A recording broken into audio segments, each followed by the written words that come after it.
Hello दोस्तों, Aaradhya race academy के YouTube channel में आप सभी का स्वागत है। दोस्तों, राजस्थान राज्य कर्मचारी चयन बोर्ड द्वारा आयोजित पशु परिचर भर्ती परीक्षा 2024 के नवीनतम पाठ्यक्रम के अनुसार मॉडल पेपर की टेस्ट सीरीज शुरू की गई थी, जिसमें अपने 27 मॉडल पेपर है वो कंप्लीट हो चुके हैं। आज अपना 28वां नंबर का मॉडल पेपर है। कुल 150 प्रश्न इसमें शामिल किए गए हैं और हूबहू आपको ऐसा ही पेपर है वो परीक्षा में देखने को मिलेगा।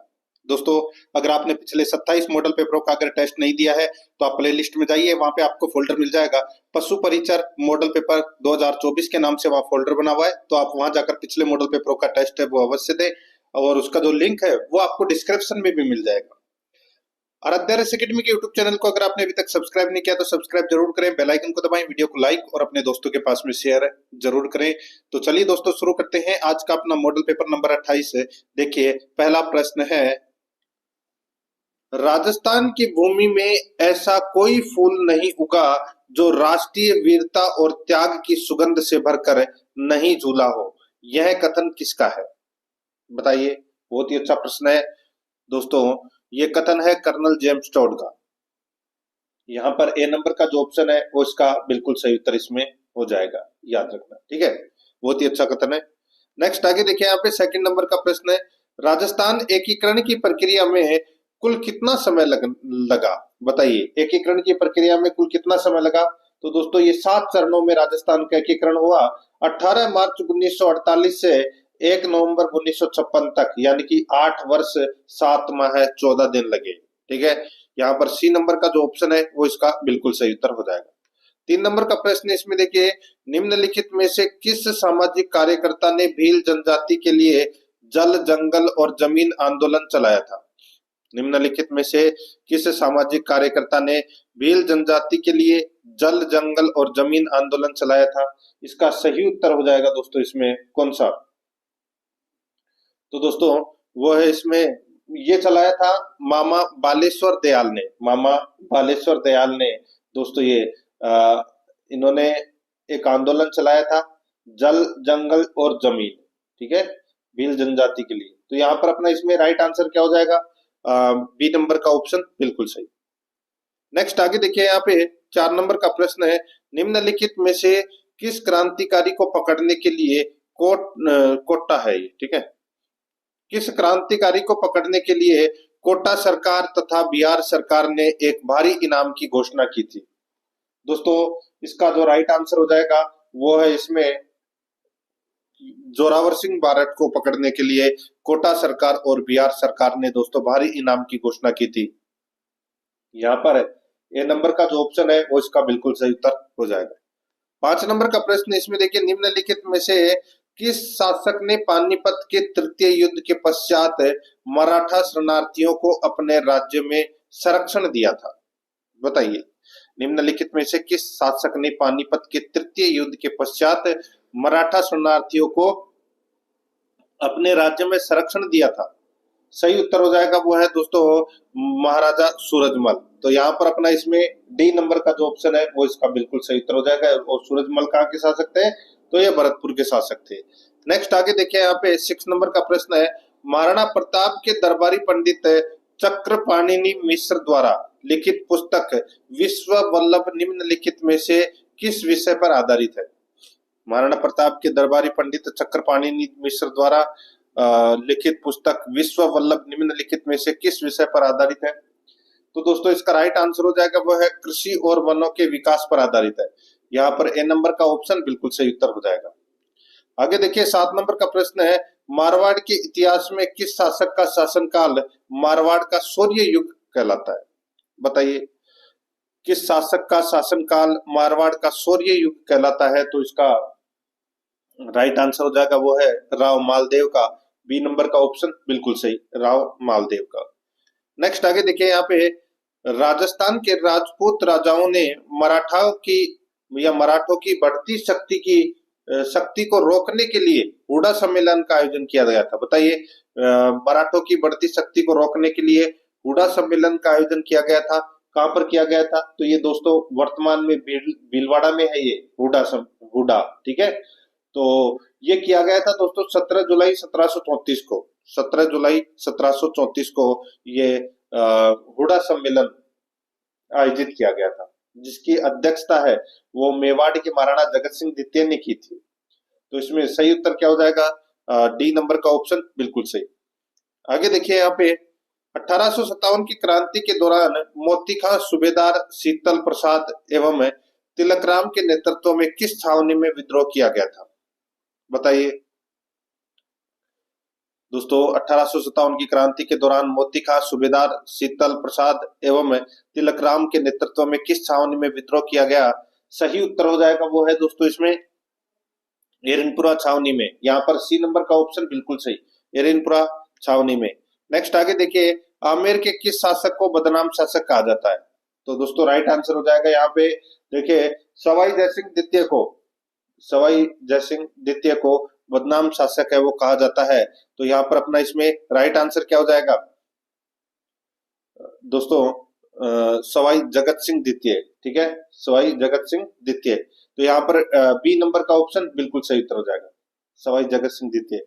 दोस्तों ये क्या है कि इन्होंने रस कपूर नामक एक नर्तकी से संबंध होने के कारण इन्हें जयपुर का बदनाम शासक वो कहा गया है। राइट आंसर यहाँ पे बी नंबर ऑप्शन सही। आगे देखिए 11 नंबर का प्रश्न है, मध्य पाषाण काल में निर्मित पत्थर के बने छोटे उपकरणों को कहा गया है? मध्य पाषाण काल में निर्मित पत्थर के बने छोटे उपकरणों को कहा गया है, क्या कहा गया है दोस्तों? उसको कहा गया है माइक्रोलिथ कहा गया है, माइक्रोलिथ। यहाँ पर ए नंबर का ऑप्शन बिल्कुल सही, माइक्रोलिथ। नेक्स्ट आगे देखिए, निम्नलिखित में से किस सभ्यता से प्राप्त लोह के अवशेष भारत में लोह युग के आरंभ होने की सीमा रेखा निर्धारित करने के महत्वपूर्ण स्रोत है? निम्नलिखित में से किस सभ्यता से प्राप्त लोहे के अवशेष भारत में लोह युग के प्रारंभ होने की सीमा रेखा निर्धारित करने के महत्वपूर्ण स्रोत है? तो दोस्तों इसका राइट आंसर क्या हो जाएगा? वो है इसमें नो है। यहाँ पर सी नंबर का ऑप्शन बिल्कुल सही उत्तर हो जाएगा, नो है। नेक्स्ट आगे देखिए यहाँ पे 13 नंबर का प्रश्न है, निम्नलिखित को सुमेलित कीजिए। एक तरफ राजवंश है, दूसरी तरफ कुलदेवी है। देखिए सीकर के चौहानों की कुलदेवी कौन सी है? तो दोस्तों वो है जीर्ण माता, ठीक है। जोधपुर के राठौड़ों की कुलदेवी कौन सी है? तो वो है दोस्तों नागणेची माता। और बीकानेर के राठौड़ों की कुलदेवी है तो वो है दोस्तों करणी माता, ठीक है। और कछवाहा राजवंश की कुलदेवी है तो वो है जमवाय माता। तो यहाँ पर अपना इसमें राइट आंसर क्या हो जाएगा? 4-3-1-2, 4-3-1-2 इसका बिल्कुल सही उत्तर इसमें हो जाएगा, यानी कि डी नंबर का ऑप्शन बिल्कुल सही। नेक्स्ट आगे देखिए यहाँ पे, निम्नलिखित में से किस जिले में सद्विद्या प्रचारिणी सभा की स्थापना की गई? तो दोस्तों इसका जो राइट आंसर हो जाएगा, देखिए यहाँ पे सद्विद्या प्रचारिणी सभा की जो स्थापना है वो की गई थी दोस्तों कहां पर? तो ये बीकानेर में की गई थी दोस्तों। राइट आंसर हो जाएगा यहाँ पे बी नंबर का ऑप्शन बिल्कुल सही। नेक्स्ट आगे देखिए यहाँ पे 15 नंबर का प्रश्न है, नैतिकता के लिए किस वर्ष में अणुव्रत आंदोलन चलाया गया था? तो अणुव्रत आंदोलन दोस्तों ये चलाया गया था 1949 में। सी नंबर का ऑप्शन बिल्कुल सही। नेक्स्ट आगे देखिए, निम्नलिखित में से कौन सा कथन सत्य है? बताइए कौन सा कथन सत्य है? तो दोस्तों यहाँ पर देखिए भवानी सहाय शर्मा का संबंध निशानेबाजी स्पर्धा से है। तो दोस्तों बिल्कुल सही बात है, ठीक है। राइट आंसर हो जाएगा यहाँ पे कथन सही है, ए नंबर का ऑप्शन बिल्कुल सही। और ये देखिए यहाँ पे बीकानेर जिला दे रखा है, गलत हो जाएगा, ये अलवर के है दोस्तों, ठीक है। आगे देखिए दोस्तों बाकी इसमें गलत दे रखे सारे। 17 नंबर का प्रश्न इसमें देखिए, निम्नलिखित को सुमेलित कीजिए। दोस्तों यहाँ पर देखिए एक तरफ क्रांतिकारी दे रखे हैं, दूसरी तरफ उपनाम दे रखे हैं। यहाँ पर आप देख सकते हैं दोस्तों गोपाल सिंह खरवा। दोस्तों गोपाल सिंह खरवा को किस नाम से जाना जाता है? उपनाम क्या है? तो सशस्त्र क्रांति के जनक कहा जाता है दोस्तों इन्हें, ठीक है, यानी कि पहले का 3।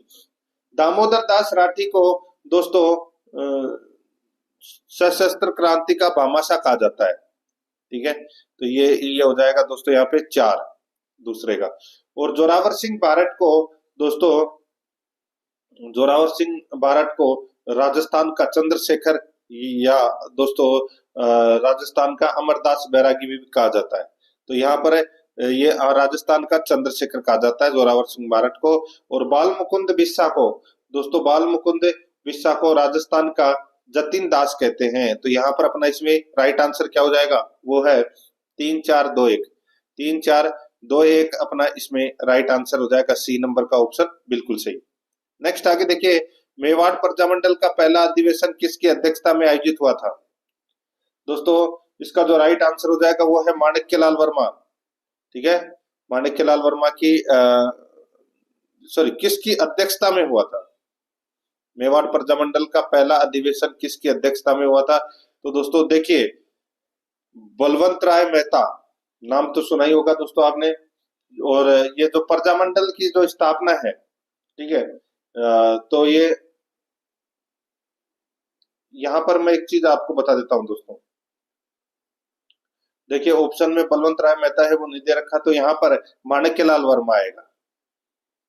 ठीक है, तो यहाँ पर पहला अधिवेशन किसकी अध्यक्षता में आयोजित हुआ? तो यहाँ पर ए नंबर का ऑप्शन बिल्कुल सही उत्तर इसमें हो जाएगा। ठीक है, याद रखना। आगे देखिए दोस्तों, यहाँ पे 19 नंबर का प्रश्न है, गोविंदगिरी द्वारा बेडसा गांव में भगत पंथ की स्थापना कब की गई? तो भगत पंथ की जो स्थापना है वो दोस्तों कब की गई? तो यहाँ पर इसका राइट आंसर हो जाएगा, वो है इसमें दोस्तों भगत पंथ की जो स्थापना है वो 1911 में की गई थी, बेडसा गांव डूंगरपुर में। तो यहाँ पर अपना इसमें बी नंबर ऑप्शन बिल्कुल सही। नेक्स्ट आगे देखिए, निम्नलिखित में से किस रियासत में सामंतों को 16, 32 और गोल की 3 श्रेणियों में विभाजित किया गया था? बताइए, किस रियासत में सामंतों को 16, 32 और गोल की 3 श्रेणियों में विभाजित किया गया था? इसका राइट आंसर हो जाएगा दोस्तों, वो है इसमें मेवाड़। यहाँ पर बी नंबर का ऑप्शन बिल्कुल सही, डी नंबर का ऑप्शन मेवाड़। नेक्स्ट आगे देखिए, 21 नंबर का प्रश्न है, सुमेलित कीजिए, एक तरफ जिला है दूसरी तरफ अक्षांश या देशांतर दे रखा है। यहाँ पर देखिए दोस्तों गंगानगर, गंगानगर का अक्षांश या देशांतर विस्तार कितना है? तो दोस्तों गंगानगर का वो है दोस्तों 30 डिग्री 12 मिनट उत्तर। ठीक है, तो पहले का 3। बांसवाड़ा का क्या है दोस्तों? तो बांसवाड़ा का 23 डिग्री 3 मिनट उत्तर। ठीक है, तो ये बांसवाड़ा का हो जाएगा। और धौलपुर का दोस्तों, धौलपुर का क्या है? तो धौलपुर का 78 डिग्री 17 मिनट, 78 डिग्री 17 मिनट पूर्वी देशांतर। ठीक है, और जैसलमेर ये पश्चिमी बिंदु है। ठीक है, ये है दोस्तों 69 डिग्री 30 मिनट, 69 डिग्री 30 मिनट। तो यहाँ पर अपना इसमें राइट आंसर क्या हो जाएगा? वो है देखिए 3142, 3142 अपना इसमें राइट आंसर हो जाएगा, यानी कि बी नंबर का जो ऑप्शन है वो इसका बिल्कुल सही हो जाएगा। आगे देखिए, राजस्थान के वे जिले जिनकी सीमा भारत की किसी अंतरराज्यीय या अंतरराष्ट्रीय सीमा से नहीं लगती? बताइए दोस्तों, राजस्थान के वे जिले जिनकी सीमा भारत के किसी भारत की किसी अंतरराज्यीय या अंतरराष्ट्रीय सीमा से नहीं लगती? तो यहाँ पर इसका जो राइट आंसर हो जाएगा वो है जालोर, बालोतरा, जोधपुर, जोधपुर ग्रामीण, पाली। यहाँ पर सी नंबर का ऑप्शन बिल्कुल सही उत्तर हो जाएगा। आगे देखिए 23 नंबर का प्रश्न है, अवरोधी बालू का स्तूपों का विस्तार राज्य में सर्वाधिक कहां पर है? तो दोस्तों राइट आंसर हो जाएगा वो है पुष्कर में। ठीक है, कहां पर है? पुष्कर, सही उत्तर हो जाएगा, ए नंबर ऑप्शन सही। नेक्स्ट आगे देखिए, राजस्थान के भौतिक प्रदेशों के बारे में कौन सा या कौन से कथन है वो सही है? वो अपने को दोस्तों यहाँ पर क्या करना है, बताना है।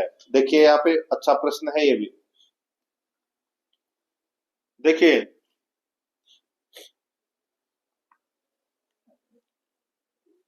देखिए यहाँ पे कथन दे रखे हैं, बताना है, कूट भाषा में उत्तर देना है। देखिए राजस्थान के 61.11% भूभाग पर पश्चिमी रेतीले मरुस्थल का विस्तार है, बिल्कुल सही है। राज्य के 11% भूभाग पर अरावली पर्वतमाला का विस्तार है, तो ये गलत हो जाएगा दोस्तों। अरावली पर्वतमाला का जो विस्तार है वो दोस्तों 9% भाग पर है, 11 पर नहीं है, तो ये अपना दूसरा कथन गलत हो जाएगा।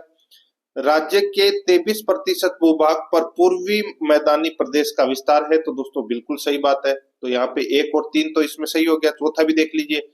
राज्य के 9% भूभाग पर दक्षिणी पूर्वी पठार का विस्तार है, तो ये भी गलत हो जाएगा दोस्तों। 6.89% पर है ये। ठीक है, दक्षिणी पूर्वी पठार, तो यहाँ पे 9% गलत दे रखा है, तो इसमें क्या सही है? 1 और 3, तो यहाँ पर सी नंबर का ऑप्शन राइट आंसर हो जाएगा।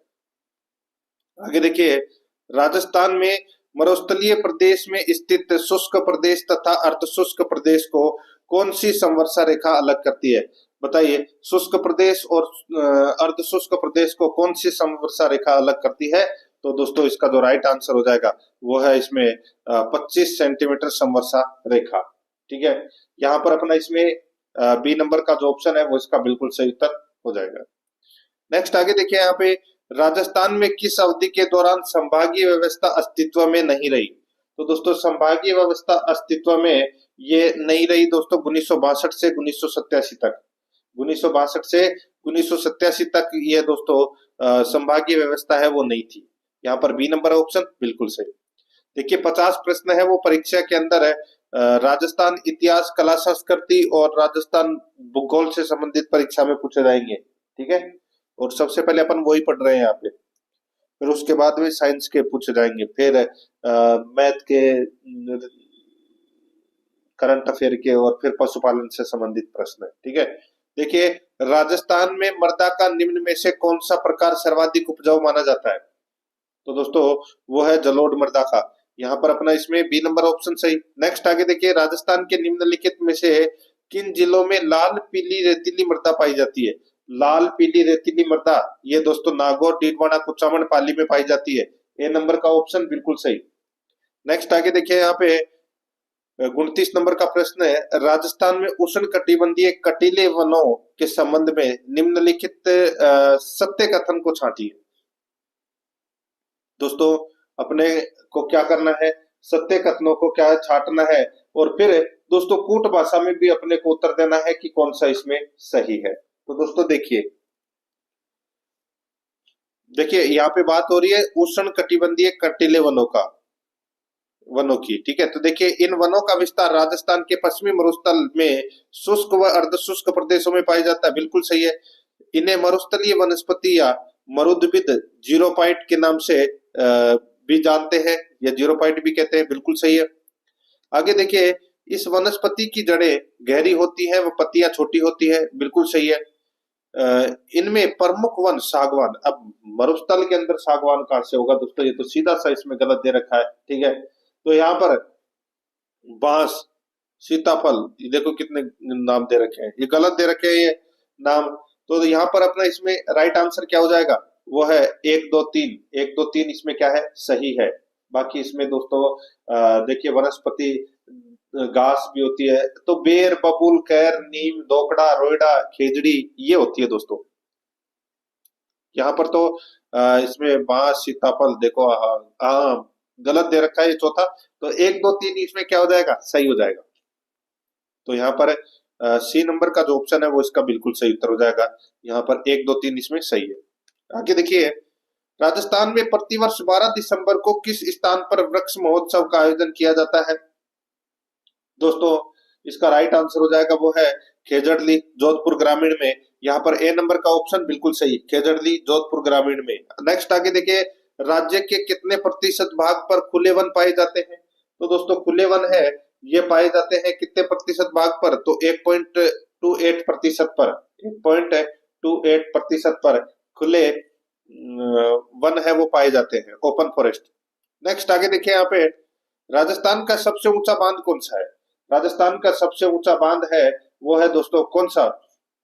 तो दोस्तों इसका राइट आंसर हो जाएगा वो है जाखम बांध। ठीक है, जाखम बांध, यानी कि इसकी ऊंचाई है वो दोस्तों 81 मीटर है, और इसकी लंबाई है वो 253 मीटर है। ये भी याद रखना है। तो यहाँ पर अपना इसमें सी नंबर ऑप्शन सही।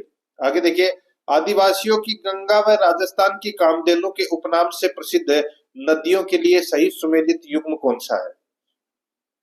दोस्तों यहाँ पर आप देख सकते हैं, राजस्थान की कामधेनु तो कहते हैं चंबल को, और आदिवासियों की गंगा कहते हैं माही नदी को। यहाँ पर डी नंबर का ऑप्शन बिल्कुल सही।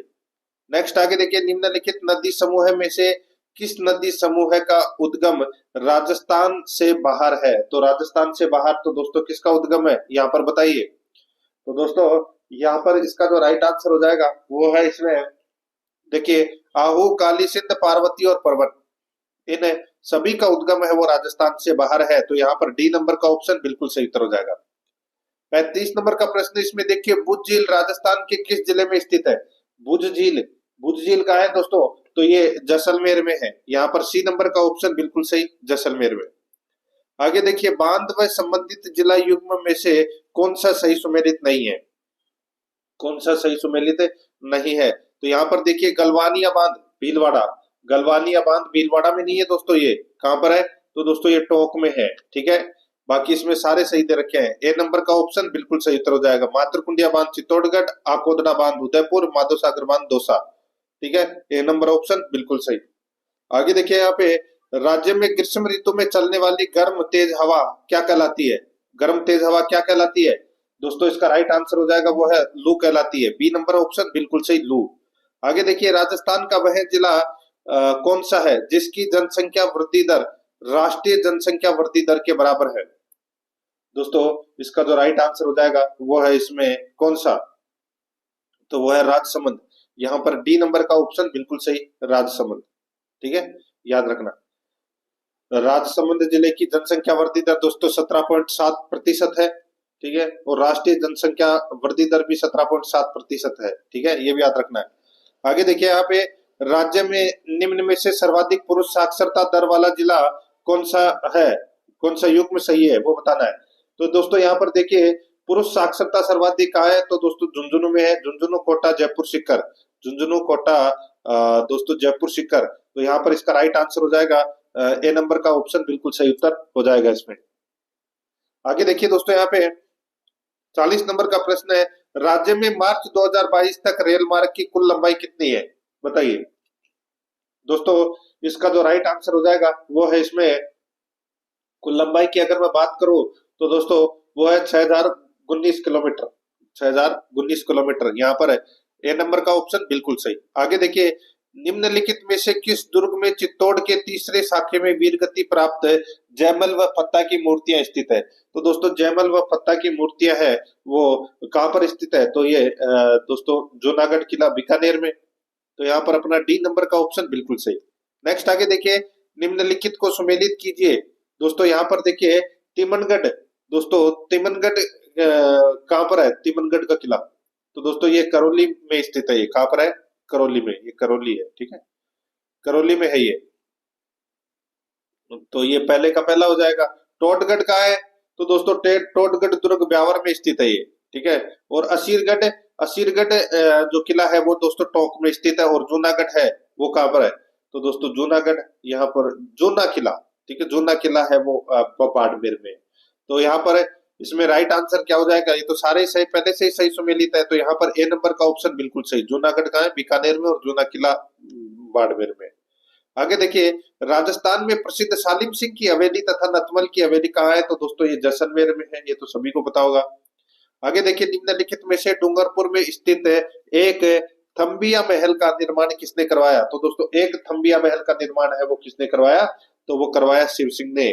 यहाँ पर अपना इसमें राइट आंसर हो जाएगा बी नंबर ऑप्शन बिल्कुल सही।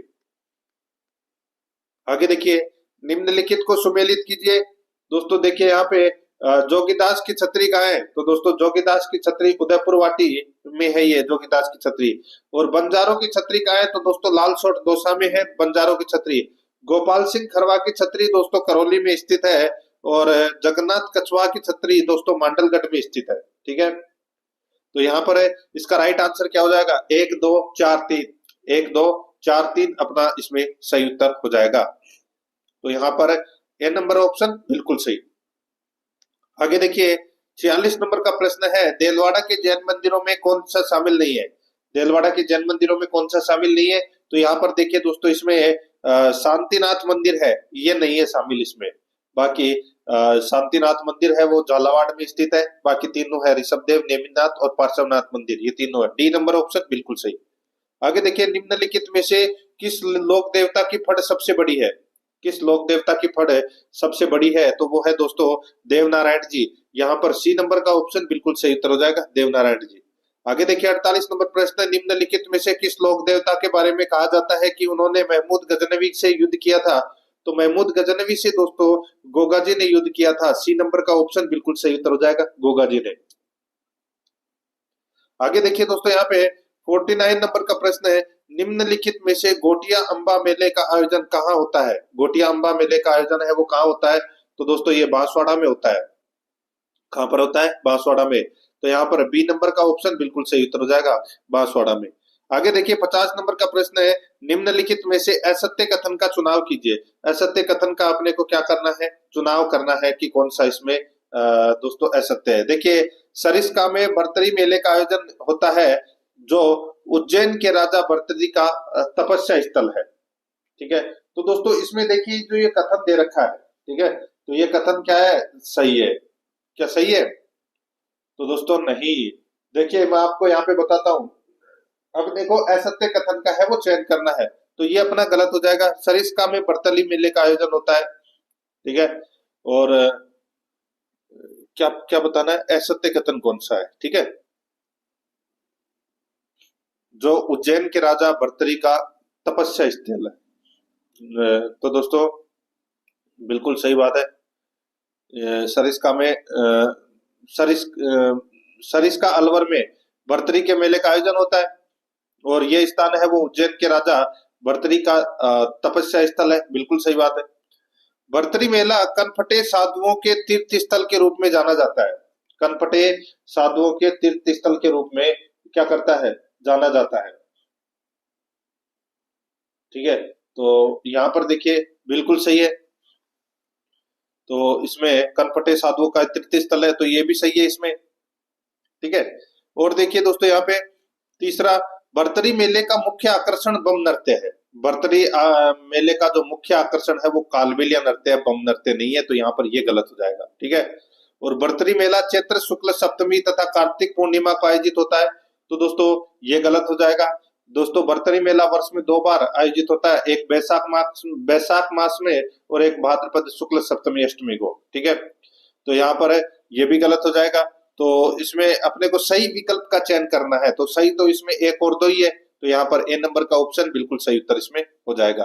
अब दोस्तों अपने यहाँ पे है वो जनरल साइंस से संबंधित प्रश्न है वो पढ़ेंगे। देखिए 51 नंबर का प्रश्न है, निम्नलिखित में से कौन सा प्रक्रम ऊष्माक्षेपी है? कौन सा प्रक्रम ऊष्माक्षेपी है? यहाँ पर आप देख सकते हैं दोस्तों इसके अंदर कपूर का उर्ध्वपातन, कपूर का उर्ध्वपातन। दोस्तों कौन सा प्रक्रम ऊष्माक्षेपी है? ऊष्माक्षेपी पूछा गया है। ठीक है दोस्तों, देखिए यहाँ पे कपूर का उर्ध्वपातन एक सांद्र अम्ल का तनुकरण, बिना बुझे चूने के साथ जल की अभिक्रिया, जल का वाष्पीकरण, जल का वाष्पीकरण। तो दोस्तों अब आप यहाँ पर देख सकते हैं इसके अंदर देखिए एक तो है दोस्तों इसके अंदर एक सांद्र अम्ल का तनुकरण, एक सांद्र अम्ल का तनुकरण। ठीक है, और एक है दोस्तों बिना बुझे चूने के साथ जल की अभिक्रिया। ये दोनों दोस्तों क्या है? उष्मा से भी अभिक्रिया है। ठीक है, तो यहाँ पर अपना इसमें राइट आंसर क्या हो जाएगा? 2 और 3 इसमें बिल्कुल सत्य है, यानी कि बी नंबर का ऑप्शन बिल्कुल सही उत्तर इसमें हो जाएगा। आगे देखिए, निम्नलिखित में से कौन सा रासायनिक परिवर्तन है? दोस्तों रासायनिक परिवर्तन कौन सा है? तो इसका जो राइट आंसर हो जाएगा दोस्तों वो है इसमें रासायनिक परिवर्तन दूध से दही जमना। दूध से दही जमना ये रासायनिक परिवर्तन है। डी नंबर का ऑप्शन बिल्कुल सही। आगे देखिए, निम्न में से किसकी आघात वर्धनीयता अधिकतम है? किसकी आघात वर्धनीयता अधिकतम है? इसका सही उत्तर हो जाएगा वो है दोस्तों किसकी? बताइए। तो दोस्तों इसका जो राइट आंसर हो जाएगा वो है सोने की। यहाँ पर अपना इसमें ए नंबर का ऑप्शन बिल्कुल सही उत्तर हो जाएगा। सोना प्रकृति में मुक्त और संयुक्त दोनों अवस्था में पाया जाता है। ठीक है, और यह सर्वाधिक आघात वर्धनीय धातु है, तो यहाँ पर इसमें ए नंबर ऑप्शन बिल्कुल सही। 54 नंबर का प्रश्न इसमें देखिए, बेकिंग पाउडर किसका और किसका मिश्रण होता है?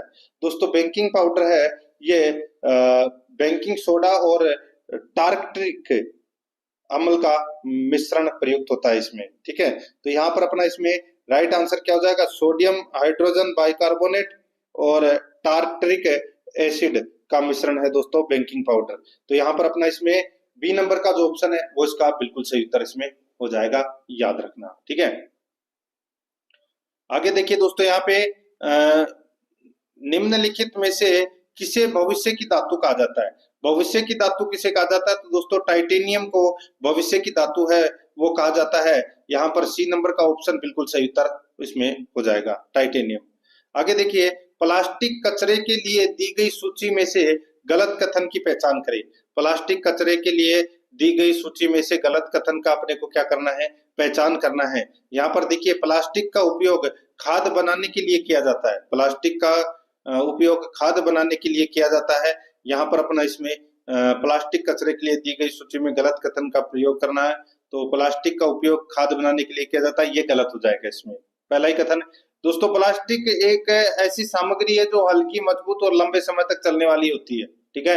तो ये धातुओं की तुलना में दोस्तों कम महंगे होते हैं, इसलिए इनका घरेलू और व्यावसायिक चीजों में उपयोग किया जाता है, ठीक है।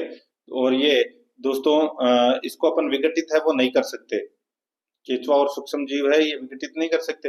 तो यहाँ पर दोस्तों ये पहला ही कथन है वो गलत हो जाएगा। प्लास्टिक का उपयोग खाद बनाने के लिए नहीं किया जाता है, यह लंबे समय तक चलता है, ठीक है, बिल्कुल सही है। प्लास्टिक को जलाने पर विषैला धुआं निकलता है, बिल्कुल सही है। कार्बन मोनोऑक्साइड और कार्बन डाइऑक्साइड दोनों निकलते हैं दोस्तों। यहाँ पर इस प्रश्न का राइट आंसर हो जाएगा ए नंबर ऑप्शन, बिल्कुल सही। 57 नंबर का प्रश्न है, इसमें देखिए, वायु और सघन माध्यम में प्रकाश की गति के अनुपात को कहा जाता है। वायु और सघन माध्यम में प्रकाश की गति के अनुपात को क्या कहा जाता है, तो उसको कहा जाता है दोस्तों अपवर्तनांक। क्या कहा जाता है, अपवर्तनांक। यहाँ पर डी नंबर का जो ऑप्शन है वो इसका बिल्कुल सही उत्तर इसमें हो जाएगा। 58 नंबर का प्रश्न इसमें देखिए, एक समतल दर्पण में प्रतिबिंब बनाता है। एक समतल दर्पण में प्रतिबिंब बनाता है, तो दोस्तों आभासी और पार्श्व रूप से उल्टा बनाता है ये। यहाँ पर बी नंबर का जो ऑप्शन है वो इसका बिल्कुल सही उत्तर इसमें हो जाएगा। 59 नंबर प्रश्न है, इसमें देखिए लेंस सूत्र है। दोस्तों लेंस का सूत्र मैं आपको डायरेक्ट बता देता हूँ। दोस्तों लेंस का जो सूत्र होता है, ठीक है, वो होता है 1/f बराबर I बटा V माइनस I बटा U, ठीक है। V का मतलब होता है दोस्तों प्रतिबिंब दूरी और U का मतलब होता है बिंब दूरी, ठीक है। तो यहाँ पर और दोस्तों F का मतलब होता है फोकस दूरी, ठीक है। तो यहाँ पर अपना इसमें ये लेंस का सूत्र है जो कि मैंने आपको यहाँ पे डायरेक्ट बता दिया। आगे देखिए 60 नंबर का प्रश्न है, परावर्तन का नियम आपतन कोण परावर्तन कोण के बराबर होता है, प्रकाश की एक किरण के परावर्तन के लिए सही है। बताइए, परावर्तन का नियम आपतन कोण परावर्तन कोण के बराबर होता है, प्रकाश की एक किरण के परावर्तन के लिए सही है। इस प्रश्न का जो राइट आंसर हो जाएगा वो है दोस्तों इसमें केवल समतल सतह के लिए, केवल अवतल सतह के लिए, केवल उत्तल सतह के लिए। तो यहाँ पर इसका राइट आंसर हो जाएगा उपरोक्त सभी, डी नंबर का ऑप्शन बिल्कुल सही उत्तर हो जाएगा इसमें। 61 नंबर का प्रश्न है, निम्नलिखित में से कौन सा एक अपूर्ण प्रभाविकता का उदाहरण है। कौन सा एक अपूर्ण प्रभाविकता का उदाहरण है, इसका जो राइट आंसर हो जाएगा वो है दोस्तों स्नैपड्रैगन। स्नैपड्रैगन, यहाँ पर सी नंबर का जो ऑप्शन है वो इसका बिल्कुल सही उत्तर इसमें हो जाएगा, ठीक है, याद रखना। आगे देखिए 62 नंबर का प्रश्न है, कौन सा एंजाइम अग्नाशय द्वारा स्रावित नहीं होता। कौन सा एंजाइम अग्नाशय द्वारा स्रावित नहीं होता, इसका राइट आंसर हो जाएगा रेनिन। रेनिन, इसमें ए नंबर का जो ऑप्शन है वो इसका बिल्कुल सही उत्तर हो जाएगा रेनिन, ठीक है। आगे देखिए दोस्तों यहाँ पे 63 नंबर का प्रश्न है, एंजाइम नहीं है, तो बताइए कौन सा एंजाइम नहीं है। यहाँ पर देखिए इंसुलिन है वो एंजाइम नहीं है, पेप्सिन है, एमिलेज है, लाइपेज है, लेकिन इंसुलिन एंजाइम नहीं है, ठीक है। इंसुलिन हार्मोन होता है। यहाँ पर अपना इसमें right answer A number option हो जाएगा। आगे देखिए तंत्रिका तंत्र केंद्रीय तंत्रिका तंत्र में होते हैं। केंद्रीय तंत्रिका तंत्र में क्या होते हैं दोस्तों, मस्तिष्क तथा मेरुरज्जु होते हैं। यहाँ पर बी नंबर का ऑप्शन बिल्कुल सही उत्तर इसमें हो जाएगा। 65 नंबर का प्रश्न इसमें देखिए, रक्त में शर्करा के स्तर में वृद्धि का पता लगाना किसकी कोशिकाओं द्वारा चलता है। रक्त में शर्करा के स्तर में वृद्धि का पता लगाना या पता किसकी कोशिकाओं द्वारा चलता है, इसका राइट आंसर हो जाएगा वो है अग्नाशय के द्वारा। यहाँ पर बी नंबर का जो ऑप्शन है वो इसका बिल्कुल सही उत्तर इसमें हो जाएगा अग्नाशय। आगे देखिए निम्न में से सुमेलित नहीं है। निम्न में से सुमेलित नहीं है वो अपने को यहाँ पर बताना है। दोस्तों देखिए यहाँ पे हीमोफीलिया, लिंग संलग्न अप्रभावी, दोस्तों ये बिल्कुल सही है। सिस्टिक फाइब्रोसिस ये हो जाएगा दोस्तों इसमें ऑटोसोमल प्रभावी, बिल्कुल सही है। डाउन सिंड्रोम एकाधिक गुणसूत्रता 21 बिल्कुल सही है। यहाँ पे टर्नर सिंड्रोम एक्स लग्न, दोस्तों ये अपना इसमें क्या हो जाएगा, गलत हो जाएगा। दोस्तों टर्नर सिंड्रोम मोनोसोमी है, ये कारण होता है इसका। तो यहाँ पर अपना इसमें राइट आंसर क्या हो जाएगा, वो है इसमें एक्स गुणसूत्र होता है, ठीक है। तो यहाँ पर अपना डी नंबर का ऑप्शन बिल्कुल सही उत्तर हो जाएगा इसमें। आगे देखिए दोस्तों, यहाँ पे सूची फर्स्ट को सूची सेकंड से सुमेलित करना है। सूची फर्स्ट में दोस्तों देखिए पोषक तत्व दे रखे हैं और सूची सेकंड में उस तत्व के अभाव द्वारा उत्पन्न रोगों के साथ मिलान करना है, ठीक है। दोस्तों देखिए सबसे पहला ही आपको पता चल गया होगा, आयोडीन की कमी से कौन सा रोग होता है, तो दोस्तों गलगंड यानी कि घेंगा रोग होता है। आयरन की कमी से दोस्तों प्रणाशी रक्ताल्पता रोग होता है दोस्तों, ये आयरन की कमी से।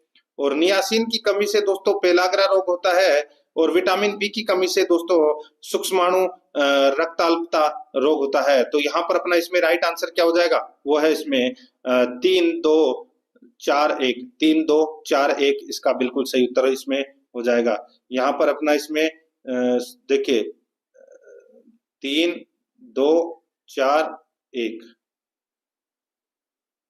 ठीक है, ये अपना इसमें राइट आंसर हो जाएगा। तो यहाँ पर है दोस्तों ऑप्शन में देखिए 3-2-1-4 कर लेना यहाँ पे, ठीक है। आगे देखिए मानवों में गुणसूत्र संख्या 21 की त्रिगुणसूत्रता उत्तरदायी है। तो ये किसके लिए उत्तरदायी है, तो दोस्तों ये डाउन सिंड्रोम के लिए। यहाँ पर सी नंबर ऑप्शन बिल्कुल सही उत्तर हो जाएगा। आगे देखिए किस वैज्ञानिक ने वंशागति का गुणसूत्रीय सिद्धांत प्रस्तुत किया, तो दोस्तों ये किया था किसने, तो ये सटन ने, ठीक है। किसने किया था, वंशागति का गुणसूत्रीय सिद्धांत सटन ने दिया था। तो यहाँ पर डी नंबर का ऑप्शन बिल्कुल सही। 70 नंबर का प्रश्न है, इसमें देखिए सूची फर्स्ट को सूची सेकंड से सुमेलित करना है। दोस्तों बताइए जो ये प्लेग है ये कौन सा रोग है, तो दोस्तों ये एक घातक संक्रामक रोग है। क्या है, संक्रामक रोग है ये, ठीक है। और दोस्तों यहाँ पर देखिए गंजापन है, ये एक कवक जनित रोग है दोस्तों, ये गंजापन, ठीक है। और यहाँ पर ये देखिए जो प्लेग है ये जीवाणु जनित रोग है, ठीक है। प्लेग है वो जीवाणु जनित रोग है। और मलेरिया है ये एक प्रोटोजोआ परजीवी रोग है। और एड्स है ये एक विषाणु रोग है। तो यहाँ पर अपना इसमें राइट आंसर क्या हो जाएगा बताइए, तो दोस्तों इसका राइट आंसर हो जाएगा, देखिए यहाँ पे डीसीबीए। तो यहाँ पर देखिए डीसीबीए, डी नंबर का जो ऑप्शन है वो इसका बिल्कुल सही उत्तर इसमें हो जाएगा। आगे देखिए ऐसी कौन सी धातु ऑक्साइड है जो अम्लों के साथ साथ सारों के साथ भी अभिक्रिया करते हैं, तो वो है दोस्तों इसमें एम्फोटेरिक ऑक्साइड। यहाँ पर सी नंबर का ऑप्शन राइट आंसर हो जाएगा, एम्फोटेरिक ऑक्साइड। आगे देखिए 72 नंबर का प्रश्न है, मेंडल ने किस आधार पर युग्मकों की शुद्धता का नियम दिया। मेंडल ने किस आधार पर युग्मकों की शुद्धता का नियम दिया, इसका राइट आंसर हो जाएगा वो है एकर संकर संकरण, मोनोहाइब्रिड क्रॉस नियम दिया दोस्तों। राइट आंसर हो जाएगा यहाँ पे बी नंबर ऑप्शन बिल्कुल सही। 73 नंबर का प्रश्न है, इसमें देखिए किसको बायोगैस कहा जाता है, किसको बायोगैस कहा जाता है, तो दोस्तों बायोगैस है वो मीथेन को बायोगैस कहा जाता है। यहाँ पर बायोमीथेन को बायोगैस कहा जाता है। यहाँ पर बी नंबर का ऑप्शन राइट आंसर हो जाएगा, जिसका उपयोग है वो दोस्तों खाना पकाने के लिए किया जाता है। आगे देखिए दोस्तों यहाँ पे 74 नंबर का प्रश्न है, यदि घोल से धातु ए धातु बी को प्रतिस्थापित करती है तो धातु ए बी की तुलना में अधिक प्रतिक्रियाशील है। तो यहाँ पर अपना इसमें ए नंबर का ऑप्शन राइट आंसर हो जाएगा। 75 नंबर का प्रश्न इसमें देखिए, पहेली की मां ने गर्म पानी में चीनी घोलकर गाढ़ी चाशनी बनाई। पहेली की मां ने गर्म पानी में चीनी घोलकर गाढ़ी चाशनी बनाई, ठंडा होने पर चीनी के क्रिस्टल अलग हो गए, यह इंगित करता है, तो दोस्तों यह इंगित करता है भौतिक परिवर्तन जिसे पुनः परिवर्तित किया जा सकता है। यहाँ पर ए नंबर का जो ऑप्शन है वो इसका बिल्कुल सही उत्तर इसमें हो जाएगा। अब दोस्तों अपन है वो करंट अफेयर से संबंधित प्रश्न पढ़ेंगे। आराध्या आरएस अकेडमी के यूट्यूब चैनल को अगर आपने अभी तक सब्सक्राइब नहीं किया तो सब्सक्राइब जरूर करें, बेल आइकन को दबाएं। वीडियो को लाइक नहीं किया तो एक बार सभी के सभी मित्र हैं वो क्लास को लाइक जरूर करें और अपने दोस्तों के पास में फेसबुक व्हाट्सएप ग्रुप पे शेयर जरूर करें। और साथ ही दोस्तों एक चीज मैं आपको बताना चाहता हूँ कि पशु परिचर भर्ती परीक्षा के सिलेबस के अनुसार ऑब्जेक्टिव क्लास है वो प्रारंभ कर दी गई है दोस्तों, जिसमें जो पशुपालन से संबंधित है जो जो टॉपिक दे रखे हैं उनसे संबंधित क्लास है वो शुरू कर दी गई है। अपनी क्लास कंप्लीट हो चुकी है। एक आप प्लेलिस्ट में जाओगे तो वहां पे आपको फोल्डर मिल जाएगा पशु परिचर भाग में टॉपिक वाइज प्रश्न के नाम से वहां फोल्डर मिलेगा, ठीक है। और बाकी और भी आपको फोल्डर वहां पे मिल जाएंगे, तो वहां पे क्लासेस जाके जरूर जरूर देखें, ठीक है। देखिए 76 नंबर प्रश्न है, दीपक चाहर नाम संबंध निम्न में से किस खेल से संबंधित है? सभी को पता है ये क्रिकेट से संबंधित है, क्रिकेट खेलते हैं। सी नंबर का ऑप्शन राइट आंसर। 77 नंबर का प्रश्न है, निम्नलिखित में से उन अपशिष्टों की पहचान करें जिन्हें नगरपालिका ठोस अपशिष्ट के रूप में जाना जाता है। दोस्तों वो है इसमें कौन से, बताइए। अच्छा प्रश्न है ये। यहाँ पे पूछा गया है कि उन अपशिष्टों की पहचान करें जिन्हें नगरपालिका ठोस अपशिष्ट यानी कि MSW के रूप में जाना जाता है। इसका राइट आंसर हो जाएगा वो है दोस्तों इसमें लकड़ी के टुकड़े, प्लास्टिक के डिब्बे, खाद्य अपशिष्ट। इसका राइट आंसर हो जाएगा उपरोक्त सभी। डी नंबर ऑप्शन बिल्कुल सही। आगे देखिए, विदेश मंत्रालय ने आर रविंद्र को हाल ही में किस देश में भारत का अगला राजदूत नियुक्त किया है? तो दोस्तों ये आर रविंद्र को कहां पर अगला राजदूत नियुक्त किया गया है? तो दोस्तों ये आइसलैंड में आर रविंद्र को अगला राजदूत नियुक्त किया गया है। यहाँ पर डी नंबर ऑप्शन बिल्कुल सही उत्तर हो जाएगा। आगे देखिए,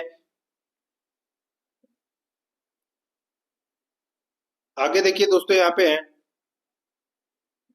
भारती एयरटेल ने हाल ही में म्यूजिक रहित अन्य सेवाओं के लिए किसके साथ साझेदारी की है? बताइए दोस्तों। भारती एयरटेल ने हाल ही में म्यूजिक सहित अन्य सेवाओं के लिए किसके साथ साझेदारी की है? तो दोस्तों ये एप्पल के साथ में। यहाँ पर डी नंबर का ऑप्शन बिल्कुल सही उत्तर हो जाएगा। 80 नंबर प्रश्न इसमें देखिए, किस बैंक ने महिलाओं के लिए अवनी नाम से एक नई बचत बैंक अकाउंट स्कीम शुरू की है? बताइए किस बैंक ने महिलाओं के लिए अवनी नाम से एक नई बचत बैंक अकाउंट स्कीम शुरू की है? तो इसका राइट आंसर हो जाएगा दोस्तों वो है इसमें बंधन बैंक। सी नंबर का ऑप्शन राइट आंसर हो जाएगा बंधन बैंक। आगे देखिए 81 नंबर का प्रश्न है, मुख्यमंत्री सुख शिक्षा योजना हाल ही में किस राज्य सरकार द्वारा शुरू की गई? तो दोस्तों ये शुरू की गई हिमाचल प्रदेश के द्वारा। यहाँ पर डी नंबर का जो ऑप्शन है वो इसका बिल्कुल सही उत्तर हो जाएगा, हिमाचल प्रदेश के द्वारा। आगे देखिए, राजस्थान के मरु क्षेत्र हेतु जल पुनर्गठन परियोजना का वित्त पोषण किस एजेंसी ने किया? बताइए राजस्थान के मरु क्षेत्र हेतु जल पुनर्गठन परियोजना का वित्त पोषण किस एजेंसी ने किया? तो इसका राइट आंसर हो जाएगा न्यू डेवलपमेंट बैंक के द्वारा। यहाँ पर सी नंबर का ऑप्शन बिल्कुल सही उत्तर हो जाएगा, न्यू डेवलपमेंट बैंक के द्वारा। आगे देखिए 83 नंबर का प्रश्न है, देश की पहली नमो भारत रैपिड रेल का उद्घाटन किस राज्य में किया गया? तो दोस्तों भारत की पहली दोस्तों क्या पूछा गया है कि पहली नमो भारत रैपिड रेल का उद्घाटन किस राज्य में किया गया? तो दोस्तों ये किया गया गुजरात में। यहाँ पर अपना इसमें राइट आंसर हो जाएगा वो है सी नंबर का ऑप्शन बिल्कुल सही। दोस्तों भारत की पहली वंदे मेट्रो सेवा का नाम बदलकर है वो नमो भारत रैपिड रेल कर दिया गया है, ये आपको इसमें याद रखना है। तो यहाँ पर इसका right answer C number option हो जाएगा। आगे देखिए 84 नंबर का प्रश्न है, केंद्रीय मत्स्य पालन मंत्री ने हाल ही में कौन सा ऐप लॉन्च किया है? तो दोस्तों कौन है केंद्रीय मत्स्य पालन, पशुपालन और डेयरी मंत्री, जिनका नाम है राजीव रंजन सिंह उर्फ लल्लन सिंह बोल सकते हैं आप उनको, ठीक है। इन्होंने दोस्तों रंगीन मछली ऐप लॉन्च किया है। तो यहाँ पर सी नंबर का ऑप्शन राइट आंसर हो जाएगा। आगे देखिए 85 नंबर का प्रश्न है, अंतरराष्ट्रीय क्रिकेट एम्पायर बनने वाली पहली पाकिस्तानी महिला कौन है? तो दोस्तों वो है सलीमा इम्तियाज, सलीमा इम्तियाज, यहाँ पर बी नंबर का ऑप्शन राइट आंसर हो जाएगा, सलीमा इम्तियाज। आगे देखिए 86 नंबर का प्रश्न है। अब अपन है कुछ प्रश्न है वो मैथ से संबंधित पढ़ लेते हैं। देखिए 2500 अंकित मूल्य वाली एक शर्ट, एक शर्ट दोस्तों 2200 रुपए में मिल रही है, कितने प्रतिशत की छूट प्रदान की गई है? भाई 2500 की शर्ट है, 2200 में मिल रही है, तो कितने रुपए की? 300 रुपए की छूट मिल रही है। तो यहाँ पे 2500 का आप यहाँ पे 300 का प्रतिशत निकाल लीजिए। तो दोस्तों यहाँ पे 0 से 2 जीरो कट गई, 25 से दोस्तों ये देखिए कितनी बार कट गया, तो दोस्तों 12 बार। ठीक है, तो यहाँ पे 12% की क्या हो गई? छूट दी गई है दोस्तों। यहाँ पर डी नंबर का ऑप्शन बिल्कुल सही उत्तर हो जाएगा। 87 नंबर का प्रश्न है, इसमें देखिए एक कक्षा में 2 सेक्शन है जिसमें 20 और 30 विद्यार्थी है। इन सेक्शनों में उत्तीर्ण विद्यार्थियों की प्रतिशतता क्रमशः 80% और 60% है। पूरी कक्षा में उत्तीर्ण विद्यार्थियों का प्रतिशत है वो क्या है, वो अपने को यहाँ पर क्या करना है, बताना है। दोस्तों यहाँ पर देखिए 80 और 60 है दे रखा है इसमें। ठीक है, अब दोस्तों देखिए 80 और 60 दे रखा है, तो इसमें क्या पूछा है कि उत्तीर्ण विद्यार्थियों का प्रतिशत।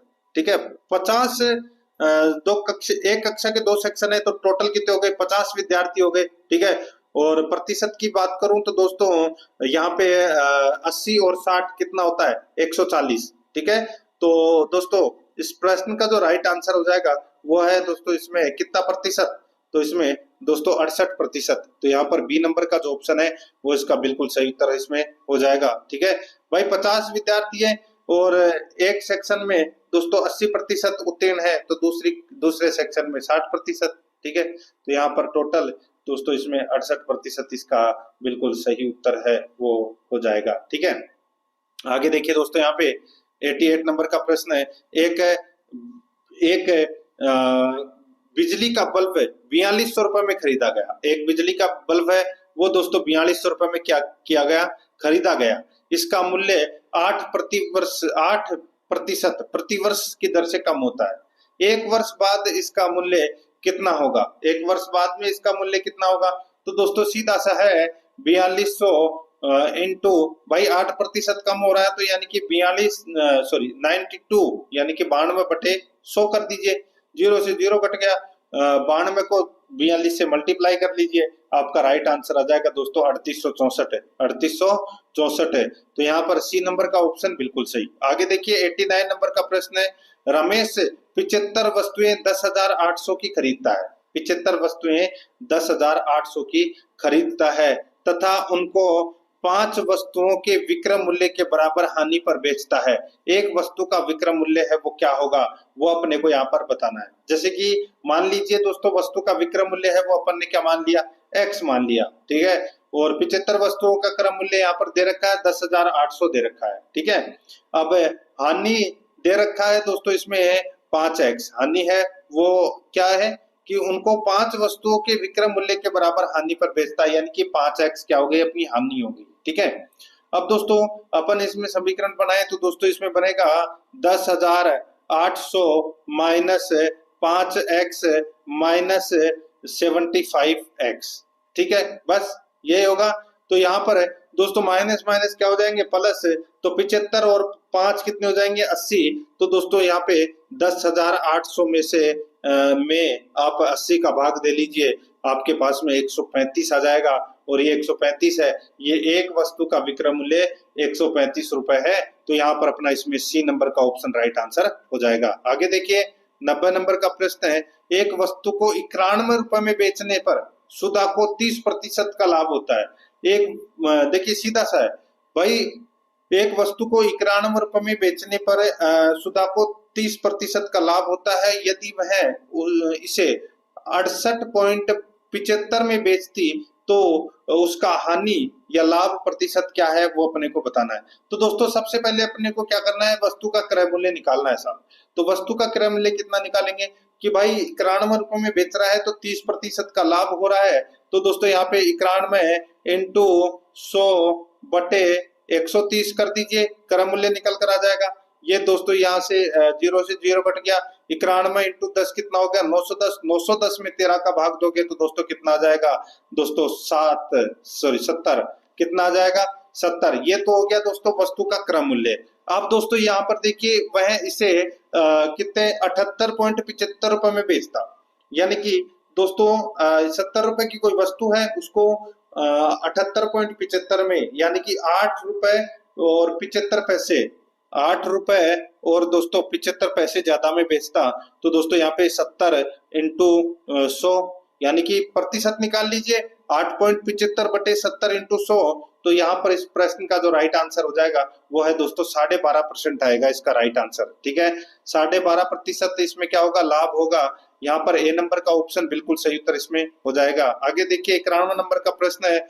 8,000 की एक राशि को 7% 8,000 रुपए की एक राशि को 7% प्रतिवर्ष की दर से चक्रवर्ती ब्याज पर उधार लिया गया है।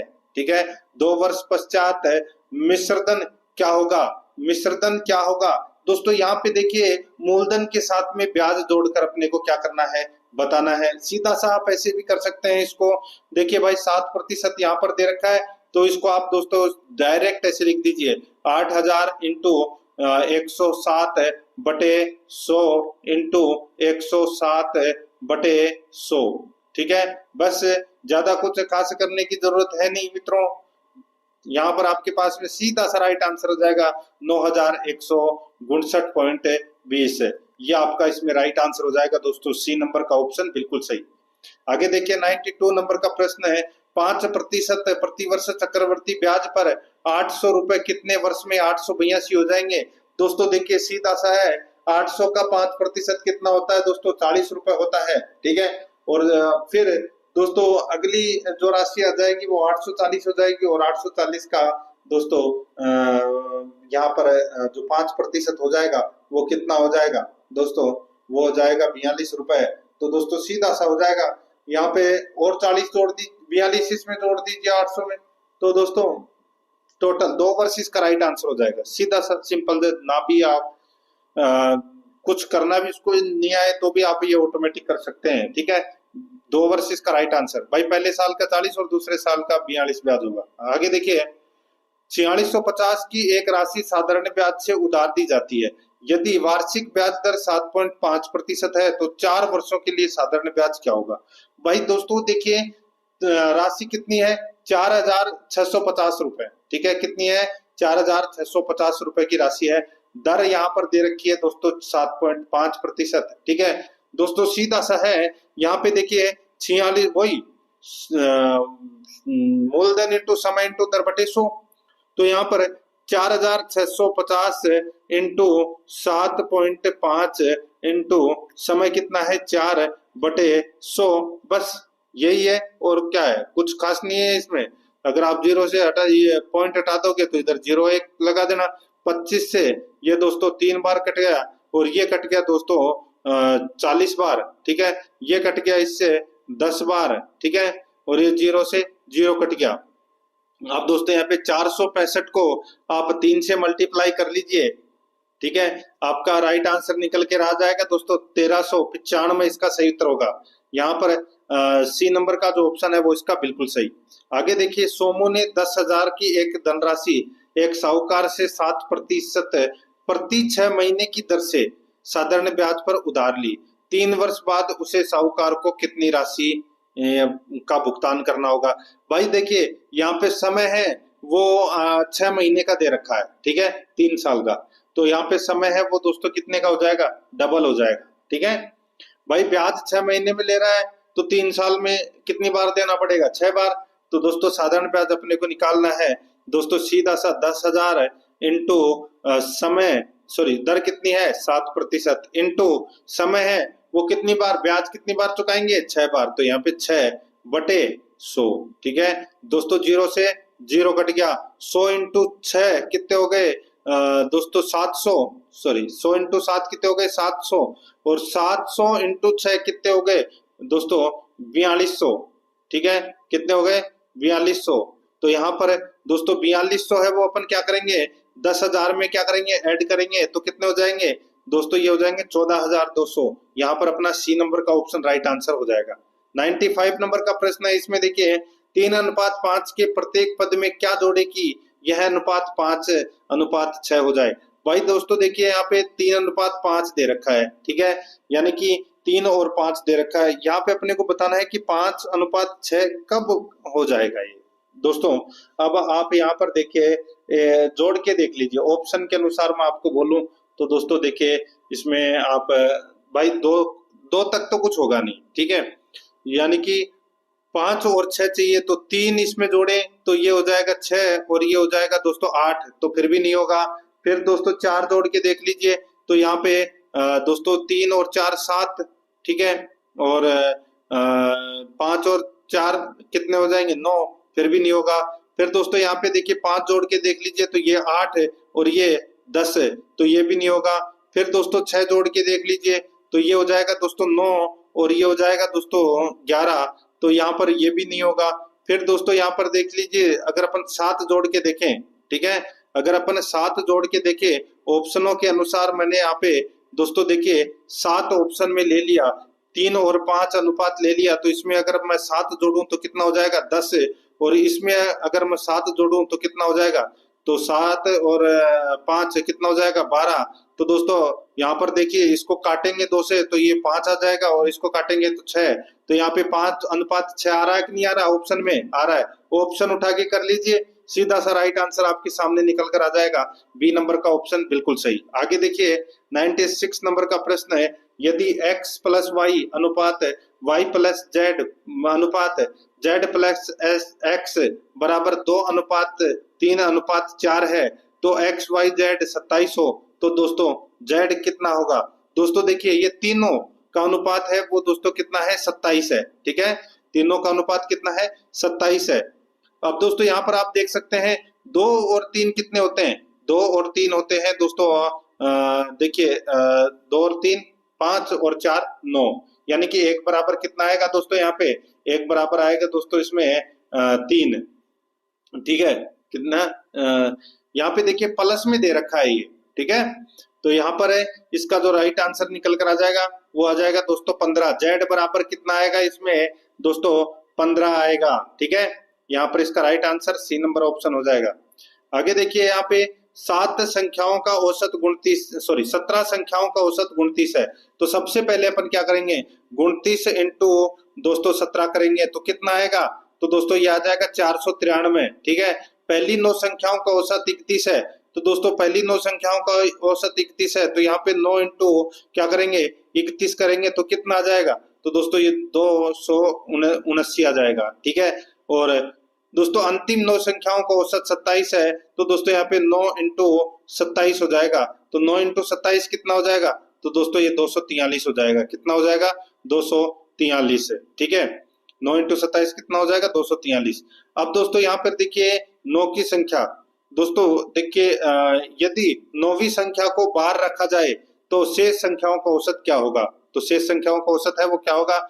दोस्तों यहाँ पर देखिए 279 और 243 को प्लस करके और 493 में से घटा दीजिए, ठीक है, तो दोस्तों अपने पास निकल कर आ जाएगा 29, 9वीं संख्या 29 निकल कर आ गई, और शेष बची दोस्तों जो 16 संख्याओं का औसत है वो 493 में से दोस्तों ये 29 है वो घटा दीजिए, तो कितना बचा 493 में से 29 गए तो कितने बचे दोस्तों 464 बचे, और 464 में 16 का भाग दे लीजिए, अपना राइट आंसर निकल कर आ जाएगा दोस्तों 29, ए नंबर का ऑप्शन बिल्कुल सही। आगे देखिए यहाँ पे 5 घंटियां एक साथ बजना शुरू करती है और क्रमशः 4 6 7 8 सेकंड के अंतराल पर बजती है, कितने सेकंड बाद वे फिर से एक साथ बजेगी। 5 घंटियां हैं वो एक साथ बजना शुरू करती है और क्रमशः 4 6 7 8 और 12 सेकंड के अंतराल पर बजती है, कितने सेकंड के बाद वे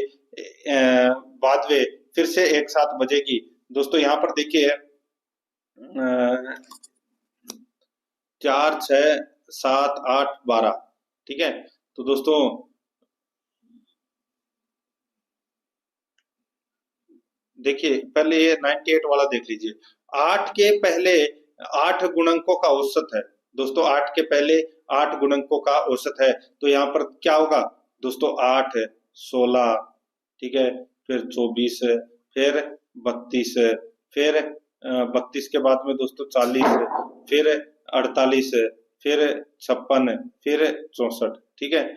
ये इनका औसत है वो अपने को निकालना है, तो इन सभी को प्लस कर दीजिए और फिर 8 का भाग दे दीजिए। दोस्तों इसमें 36 राइट आंसर आ जाएगा, बी नंबर ऑप्शन सही। आगे देखिए 5 घंटियां एक साथ बजना शुरू करती है तो क्रमशः 4, 6, 7, 8 और 12 सेकंड के अंतराल पर बजती है, कितने सेकंड बाद वे एक साथ फिर से बजेगी? तो दोस्तों यहाँ पर देखिए अपने को सीधा सा है, लेसन निकालना है, ठीक है। तो इसका लेसन निकालेंगे तो दोस्तों देखिए 4, 6, 7, 8 और 12, इसका लेसन निकालेंगे तो सबसे पहले 2 का भाग देंगे, ठीक है। इस प्रकार अपन निकालेंगे तो इसमें लेसन निकल कर आ जाएगा दोस्तों, वो है 168 है। तो यहाँ पर इसमें सी नंबर का ऑप्शन बिल्कुल सही। 5 घंटियां 168 सेकंड बाद फिर से बजेंगी, ठीक है। आगे देखिए 3 बर्तनों में क्रमशः 204, 136 और 119 लीटर पानी भरा हुआ है। उस छोटे बर्तन की अधिकतम धारिता ज्ञात कीजिए जिससे सभी बर्तनों के पानी को निश्चित बार में पूर्णतया मापा जा सके। दोस्तों यहाँ पर देखिए संख्या दे रखी है 204, 136 और 119, ठीक है। दोस्तों यहाँ पर देखिए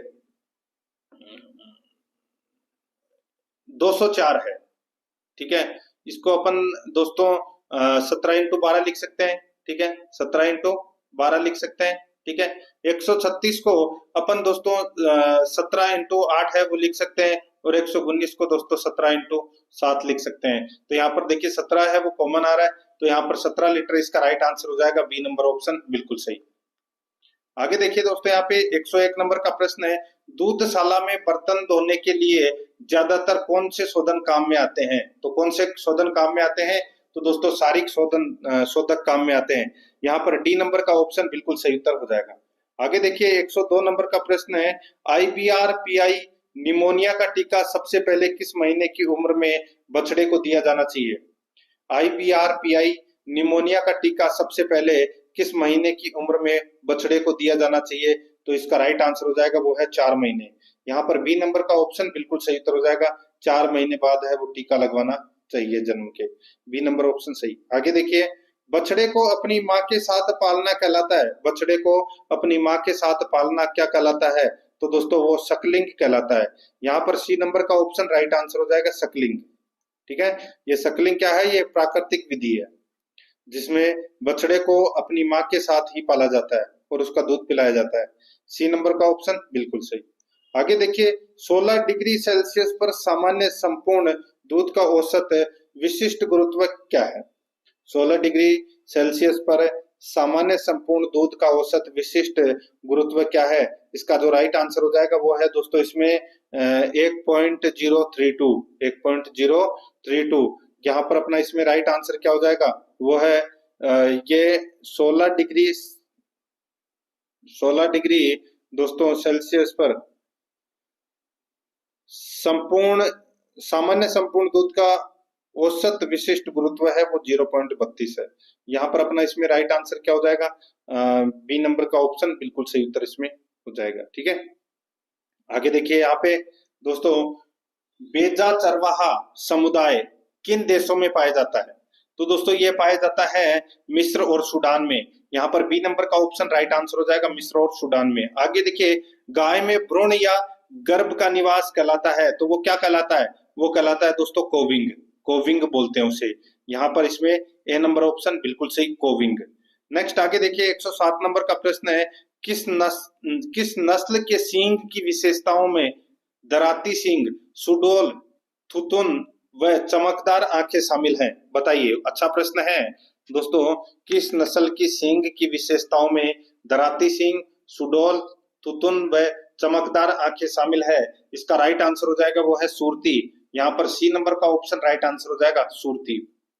आगे देखिए नर जनन तंत्र में शुक्राणु कहाँ बनते हैं? नर जनन तंत्र में शुक्राणु कहाँ बनते हैं मित्रों? ये बनते हैं वृषण में। यहाँ पर ए नंबर का ऑप्शन राइट आंसर वृषण के अंदर बनते हैं, ठीक है। आगे देखिए यहाँ पे 109 नंबर का प्रश्न है, कौन सा अधिनियम भारत में वनों के संरक्षण के लिए कानूनी ढांचा प्रदान करता है? कौन सा अधिनियम भारत में वनों के संरक्षण के लिए कानूनी ढांचा प्रदान करता है? इसका राइट आंसर हो जाएगा वन संरक्षण अधिनियम 1980। वन संरक्षण अधिनियम 1980। यहाँ पर ए नंबर का ऑप्शन बिल्कुल सही उत्तर इसमें हो जाएगा। 110 नंबर का प्रश्न इसमें देखिए, किसी कोशिका में मौजूद सबसे बड़ा कोशिकांग कौन सा है? किसी कोशिका में मौजूद सबसे बड़ा कोशिकांग कौन सा है? तो वो है दोस्तों नाभिक है। यहाँ पर बी नंबर का जो ऑप्शन है वो इसका राइट आंसर हो जाएगा नाभिक। ठीक है, नाभिक कोशिका में उपस्थित सबसे बड़ा कोशिकांग है। बी नंबर ऑप्शन बिल्कुल सही। आगे देखिए, दूध के निम्न उत्पादों में से कौन से उत्पाद में वसा की मात्रा सर्वाधिक पाई जाती है? तो वसा की मात्रा है वो दोस्तों घी में सर्वाधिक पाई जाती है। यहाँ पर अपना इसमें right answer B number option हो जाएगा। 112 नंबर का प्रश्न इसमें देखिए, पशु के एक निश्चित भाग को प्रभावित करने वाले रोग होते हैं। पशु के एक निश्चित भाग को प्रभावित करने वाले रोग होते हैं। इसका जो राइट आंसर हो जाएगा वो है स्थानीय रोग। यहाँ पर बी नंबर का ऑप्शन है वो इसका राइट आंसर हो जाएगा स्थानीय रोग। ठीक है, आगे देखिए दोस्तों, यहाँ पे मुर्गी की कौन सी नस्ल असील व मलायगेम के संक्रमण से उत्पन्न होती है? बताइए, वो नस्ल है दोस्तों, वो है रेड कार्निस। कौन सी है? Red Cornish. इसका राइट आंसर हो जाएगा ए नंबर का ऑप्शन बिल्कुल सही उत्तर हो जाएगा। दोस्तों ये रेड कार्निस मुर्गी है, ये इंग्लैंड में विकसित संकर नस्ल है जो असील व मलायगेम नस्लों के संकरण से विकसित हुई है। राइट आंसर हो जाएगा यहाँ पे ए नंबर ऑप्शन बिल्कुल सही। 14 नंबर का प्रश्न इसमें देखिए, दुग्ध शर्करा है। दोस्तों दुग्ध शर्करा है, तो दोस्तों दुग्ध शर्करा किस में है? दुग्ध में कौन सी शर्करा है? तो लैक्टोज शर्करा है। ठीक है, यहाँ पर B number option right answer हो जाएगा। फलों में फ्रक्टोज शर्करा। ठीक है, दाने में दोस्तों यानी कि अनाज में माल्टोज शर्करा और गन्ने और चुकंदर में सुक्रोज शर्करा। यहाँ पे दूध में लैक्टोज। बी नंबर ऑप्शन बिल्कुल सही। आगे देखिए, गाय व भैंस के गर्भित करने की प्रचलित विधि है तो वो कौन सी है? तो वो है दोस्तों रेक्टोवेजाइनल विधि। यहाँ पर ए नंबर का ऑप्शन राइट आंसर हो जाएगा रेक्टोवेजाइनल विधि। आगे देखिए, शरीर पर सफेद एवं लाल रंग के लंबे एवं चमकदार बाल किस नस्ल की बकरी की विशेषता है? शरीर पर सफेद एवं लाल रंग के लंबे एवं चमकदार बाल किस नस्ल की बकरी की विशेषता है? इसका जो राइट आंसर हो जाएगा वो है जमुनापरी। यहाँ पर बी नंबर का ऑप्शन बिल्कुल सही उत्तर हो जाएगा जमुनापरी। आगे देखिए, यहाँ पे 17 नंबर का प्रश्न है, बीटल नस्ल है। तो दोस्तों ये बीटल बकरी की नस्ल है। यहाँ पर ए नंबर का ऑप्शन राइट आंसर हो जाएगा बकरी की नस्ल। आगे देखिए, मासाई का अर्थ क्या है? दोस्तों मासाई का अर्थ क्या है? तो मासाई का अर्थ है मेरे लोग। क्या है? मेरे लोग। राइट आंसर हो जाएगा बी नंबर ऑप्शन बिल्कुल सही। ये मासाई एक पूर्वी अफ्रीका की चरवाहा समुदाय है ये। ठीक है, यहाँ पर बी नंबर ऑप्शन सही है। आगे देखिए, भारत में निम्नलिखित में से कौन सा वन्यजीव अभयारण्य मायावी हिम तेंदुए की आबादी के लिए जाना जाता है? भारत में निम्नलिखित में से कौन सा वन्यजीव अभयारण्य मायावी हिम तेंदुओं की आबादी के लिए जाना जाता है? इसका राइट आंसर हो जाएगा हेमिस राष्ट्रीय उद्यान। हेमिस राष्ट्रीय उद्यान। यहाँ पर ए नंबर का ऑप्शन राइट आंसर हो जाएगा। 120 नंबर प्रश्न है, निम्नलिखित में से कौन सा कोशिकांग केवल पशु कोशिका में पाया जाता है? निम्नलिखित में से कौन सा कोशिकांग केवल पशु कोशिका में पाया जाता है? इसका राइट आंसर हो जाएगा लाइसोसोम। यहाँ पर ए नंबर का ऑप्शन बिल्कुल सही उत्तर हो जाएगा लाइसोसोम। आगे देखिए, गर्भर विधि से वसा प्रतिशत ज्ञात करने के लिए दूध की कितनी मात्रा प्रयुक्त की जाती है? गर्भर विधि से वसा प्रतिशत ज्ञात करने के लिए दूध की कितनी मात्रा प्रयुक्त की जाती है? तो वो है दोस्तों 10.75 मिलीलीटर। यहाँ पर अपना सी नंबर का ऑप्शन राइट आंसर हो जाएगा। 122 नंबर का प्रश्न है, मुर्रा भैंस की विशेषताएं हैं। मुर्रा भैंस की विशेषताएं क्या है? गुंडीदार, मुड़े हुए सींग, दूध देने वाली सर्वश्रेष्ठ नस्ल, मुंह पैर एवं पूंछ पर सफेद धब्बे। यहाँ पर अपना इसमें राइट आंसर हो जाएगा उपरोक्त सभी। डी नंबर का ऑप्शन बिल्कुल सही। आगे देखिए, पशु की अस्वस्थता के लक्षण है। पशु की अस्वस्थता के लक्षण क्या है? तो पशु का लंगड़ाना, दीवार या खंबे पर सिर मारना, असामान्य तरीके से घूरना।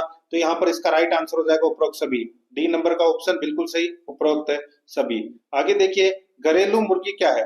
दोस्तों घरेलू मुर्गी क्या है? तो दोस्तों एक पक्षी जिसे मांस और अंडे प्राप्त करने के लिए रखा जाता है। एक पक्षी जिसे मांस और अंडे प्राप्त करने के लिए रखा जाता है उसे घरेलू मुर्गी कहते हैं। यहाँ पर बी नंबर का ऑप्शन बिल्कुल सही उत्तर हो जाएगा।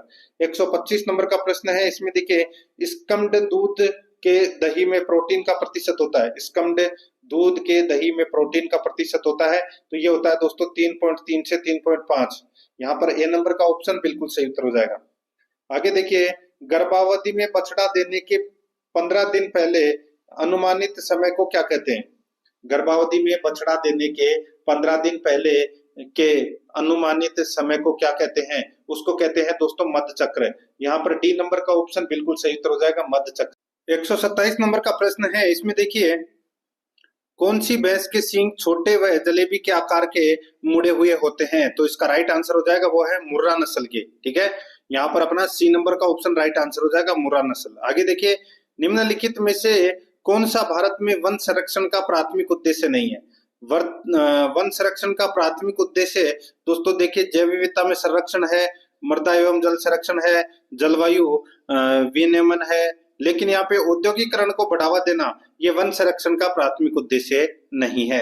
यहाँ पर बी नंबर ऑप्शन बिल्कुल सही उत्तर हो जाएगा। आगे देखिए, खीस क्या है? खीस दोस्तों आप सभी को पता है कि ये जब मादा द्वारा बच्चा देने के बाद जो प्रथम दूध निकलता है, जो गाढ़ा होता है, ठीक है, उसको बोलते हैं खीस। तो यहाँ पर इसमें ए नंबर का ऑप्शन बिल्कुल सही उत्तर हो जाएगा। आगे देखिए, ब्रीडिंग मैनेजमेंट के अंतर्गत सम्मिलित है। ब्रीडिंग मैनेजमेंट के अंतर्गत दोस्तों उचित विधि द्वारा ज्ञापन कराना, प्रजनन से संबंधित समस्याओं का समाधान करना, उचित समय पर ज्ञापन कराना, इसका राइट आंसर हो जाएगा उपरोक्त सभी। डी नंबर ऑप्शन बिल्कुल सही। आगे देखिए, आरबीसी का कब्रिस्तान किसे कहते हैं? तो दोस्तों आरबीसी का कब्रिस्तान कहते हैं प्लीहा को। यहाँ पर सी नंबर ऑप्शन बिल्कुल सही है। आगे देखिए, अंडे में वायु श्वसन का तात्पर्य क्या है? अंडे में वायु श्वसन का तात्पर्य है वो दोस्तों श्वसन और दबाव समायोजन है। यहाँ पर अपना सी नंबर का ऑप्शन राइट आंसर हो जाएगा। आगे देखिए, भेड़ की चोकला नस्ल की प्रमुख विशेषता क्या है? चोकला नस्ल की जो दोस्तों प्रमुख विशेषता, इस भेड़ का शरीर सुगठित होता है, इस भेड़ के चेहरे का रंग प्राय भूरा या काले रंग का होता है, इसके कान एवं पूंछ मध्यम आकार के होते हैं। इसका राइट आंसर हो जाएगा उपरोक्त सभी। डी नंबर का ऑप्शन बिल्कुल सही। आगे देखिए, निम्नलिखित में से दूध की उपस्थिति पर समरूपीकरण का क्या प्रभाव पड़ता है? दूध की उपस्थिति पर समरूपीकरण का क्या प्रभाव पड़ता है? तो दोस्तों वो है सफेद रंग का दिखना। यहाँ पर ए नंबर का ऑप्शन राइट आंसर हो जाएगा, सफेद रंग का दिखना। आगे देखिए, हिमाचल प्रदेश में पाए जाने वाला प्रमुख चरवाहा समुदाय कौन सा है? हिमाचल प्रदेश में पाए जाने वाला प्रमुख चरवाहा समुदाय कौन सा है? तो दोस्तों इसका राइट आंसर हो जाएगा वो है इसमें गद्दी। यहाँ पर बी नंबर का ऑप्शन बिल्कुल सही उत्तर हो जाएगा, गद्दी। आगे देखिए, निम्न में से सही सुमेलित कौन सा है? देखिए, भेड़ के मांस को मटन कहते हैं, भैंस के मांस को बफिन बोलते हैं और गाय के मांस को बीफ बोलते हैं। यहाँ पर इसका राइट आंसर हो जाएगा उपरोक्त सभी। डी नंबर का ऑप्शन बिल्कुल सही। आगे देखिए, नए पैदा हुए बछड़े को खीस कितने दिनों तक पिलानी चाहिए? तो दोस्तों ये खीस है, ये देखिए करीबन 10 दिनों तक तो पिलानी चाहिए। ऑप्शन में 10 दिन नहीं दे रखा, तो ज्यादा कौन से दिन दे रखे हैं? 7 दिन। तो यहाँ पर बी नंबर का ऑप्शन राइट आंसर हो जाएगा। आगे देखिए, पशुओं में होने वाला जहरबाद रोग के नामों से जाना जाता है। जहरबाद रोगों के नाम से जाना जाता है तो दोस्तों लंगड़ा बुखार, कृष्णजंगा, एकटंगा। तो यहाँ पर इसका राइट आंसर हो जाएगा उपरोक्त सभी। डी नंबर का ऑप्शन बिल्कुल सही। आगे देखिए, दही में प्रयुक्त जामन में उपस्थित बैक्टीरिया है। तो दोस्तों दही में प्रयुक्त जामन में उपस्थित बैक्टीरिया है, इसका राइट आंसर हो जाएगा वो है दोस्तों लैक्टोबैसिलस स्ट्रेप्टोकोकस लैक्टिस और एरिडोफिलिस। राइट आंसर हो जाएगा यहाँ पे उपरोक्त सभी। डी नंबर का ऑप्शन बिल्कुल सही उत्तर हो जाएगा, उपरोक्त सभी। आगे देखिए, भैंसों में होने वाला गलघोंटू नामक जीवाणु जनित रोग है। भैंसों में होने वाला गलघोंटू नामक जीवाणु जनित रोग है, इसका राइट आंसर हो जाएगा वो है पास्चुरेला बुबेली सेप्टिका। तो यहाँ पर अपना इसमें ए नंबर का ऑप्शन बिल्कुल सही उत्तर हो जाएगा।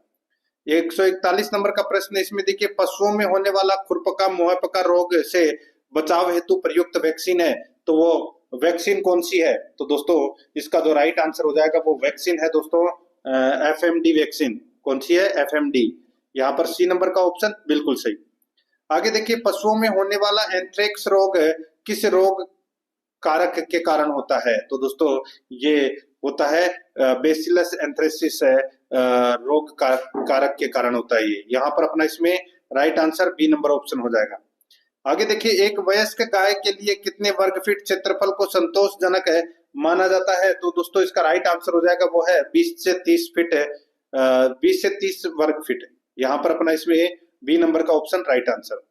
आगे देखिए, निम्न विकल्पों में विभिन्न पशुओं एवं उनकी यौवन आरंभ आयु दर्शाई गई है, इनमें सुमेलित नहीं है।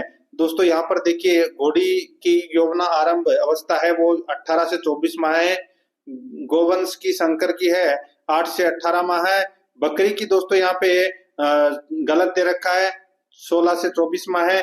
दोस्तों बकरी की जो यौवन आरंभ अवस्था है वो दोस्तों 6 से 12 महीने है, ठीक है। ऊंट का है, ऊंट की है दोस्तों 36 से 60 माह है। यहाँ पर सी नंबर का ऑप्शन राइट आंसर इसमें हो जाएगा। 145 नंबर का प्रश्न इसमें देखिए, भेड़ों के पालन पोषण एवं विकास पर निम्न में से किसका प्रभाव पड़ता है? तो दोस्तों ये प्रभाव पड़ता है किसका? वर्षा, आर्द्रता, तापक्रम। तो यहाँ पर इसका राइट आंसर हो जाएगा उपरोक्त सभी का, डी नंबर का ऑप्शन बिल्कुल सही। आगे देखिए, आरबीसी का जीवन काल होता है। तो दोस्तों आरबीसी का जीवन काल होता है, ये होता है देखिए, वैसे तो मनुष्यों के अंदर सब और अलग अलग पशुओं के अंदर अलग अलग आरबीसी का जीवन काल होता है। जैसे कि मैं यहाँ पे ऑप्शन में लिख देता हूँ, जैसे कि गाय का, ठीक है दोस्तों, गाय के आरबीसी का जीवन काल कितना होता है? तो यहाँ पे 160 दिन होता है दोस्तों गाय के, ठीक है। तो यहाँ पे 160 दिन इसका राइट आंसर कर लेना आप, ठीक है। गाय का पूछा है मैंने यहाँ पे। मनुष्य का होता है 120 दिन, घोड़े का होता है 145 दिन, कुत्ते का 110 दिन आरबीसी का जीवन काल, ठीक है। चूहे में 30 दिन का होता है और बिल्ली में 70 दिन का होता है, सब में अलग अलग होता है। तो यहाँ पे आप गाय के आरबीसी का जीवन काल होता है 160 दिन, ठीक है। आगे देखिए, सुरती कौन से पशु की नस्ल है? तो दोस्तों ये भैंस की नस्ल है दोस्तों, ये बी नंबर का ऑप्शन बिल्कुल सही। आगे देखिए, 148 नंबर का प्रश्न है, राजस्थान में राइका समुदाय का एक समूह है, किस नाम से जाना जाता है? तो दोस्तों ये जाना जाता है कौन से नाम से? तो ये मारू के नाम से जाना जाता है, सी नंबर का ऑप्शन बिल्कुल सही। 149 नंबर का प्रश्न इसमें देखिए, वायवीय श्वसन के अंतिम उत्पाद कौन से हैं? तो वो है दोस्तों CO2 प्लस H2O प्लस ऊर्जा। यहाँ पर ए नंबर का ऑप्शन राइट आंसर हो जाएगा। आगे देखिए, अंग्रेज सरकार ने जमीन को किस उद्देश्य से खेती की भूमि में बदलने का प्रयास किया? तो दोस्तों इसका राइट आंसर हो जाएगा, वो है राजस्व बढ़ाने के लिए। यहाँ पर बी नंबर का ऑप्शन राइट आंसर इसमें हो जाएगा। तो दोस्तों इसी के साथ मैंने आपको ये मॉडल पेपर है वो कंप्लीट करवा दिया है पशु परिचर का। और अगर आपने पिछले मॉडल पेपर नहीं देखे हैं तो आप प्लेलिस्ट में जाइए, वहां पे आपको फोल्डर मिल जाएगा, पशु परिचर मॉडल पेपर के नाम से फोल्डर मिल जाएगा। और आपको जो उसका लिंक है वो दोस्तों डिस्क्रिप्शन में भी मिल जाएगा। तो आप वहां जाकर क्लासेस जरूर देखें और आराध्या रेस एकेडमी के यूट्यूब चैनल को सब्सक्राइब जरूर करें, बेल आइकन को दबाएं, वीडियो को लाइक और अपने दोस्तों के पास में शेयर जरूर करें। मिलते हैं दोस्तों नेक्स्ट क्लास में। जय हिंद, जय भारत।